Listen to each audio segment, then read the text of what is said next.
Hello guys, welcome back to my channel. तो आज हम इस वीडियो में पोएटिक डिवाइसेस कंटिन्यू करेंगे। तो लेट्स बिगिन।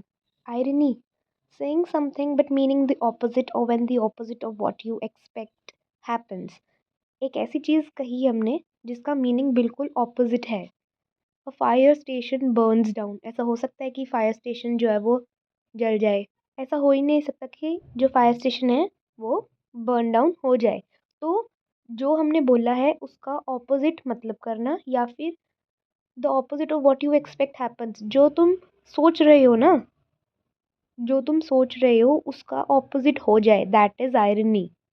अगला आता है consonants. Repetition of similar consonant sounds in words close together. सबसे पहले तो ये बताओ कॉन्सोनेंट साउंड्स कौन सी होती हैं।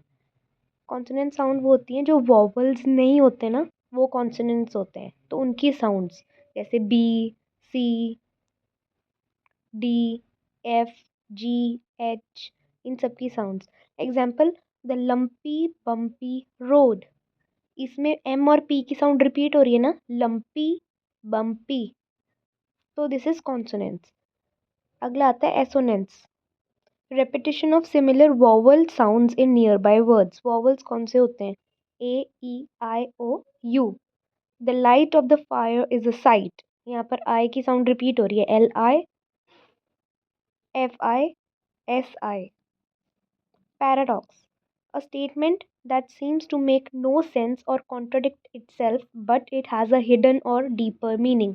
एक ऐसी स्टेटमेंट जिसका कोई मतलब नहीं बन रहा या वो खुद को ही कॉन्ट्राडिक्ट कर रही है, पर उसके पीछे एक बहुत हिडन या डीप मीनिंग है। For example, less is more. Less is more मतलब कम होना ही बहुत बड़ी बात है। अगर हम कल्ला पढ़े लेस इज मोर, ये कॉन्ट्राडिक्ट कर रहा है। ये चीज़ कॉन्ट्राडिक्ट कर रही है कि कम ज़्यादा कैसे हो सकता है।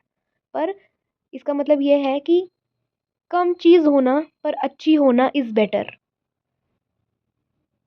It means simplicity can be better than having too much. समझ आया ना? कम चीज़ होना is far better than having too much but not of good quality. बस ये 4 ही पोएटिक डिवाइसेस थे जो मुझे लग रहे थे कि और मेन हैं, इसीलिए मैंने ये पार्ट 2 बनाया। पहला था आयरनी, अगला था कॉन्सोनेंट्स, एसोनेंट्स और पैराडॉक्स। अब ना कमेंट सेक्शन में एक एक आयरनी की, एक कॉन्सोनेंट्स, एक एसोनेंट्स और एक पैराडॉक्स की एग्जांपल जल्दी से पोस्ट कर दो। फिर मैं देख लूँगी कि मुझे पता लग जाएगा कि आप लोगों को मेरा पढ़ाया हुआ समझ आ रहा है कि नहीं। Thanks for watching. अगर आपको ये आयरनी और ये सारे पोएटिक डिवाइसेस समझ आ गए हों तो please give it a big thumbs up and subscribe to my channel for more educational content. जिसने ये वीडियो देख ली है बट पार्ट 1 नहीं देखा, तो मैं डिस्क्रिप्शन में पार्ट 1 का लिंक डाल रही हूँ, तो वहाँ से जाके पार्ट 1 देख लेना। Thank you.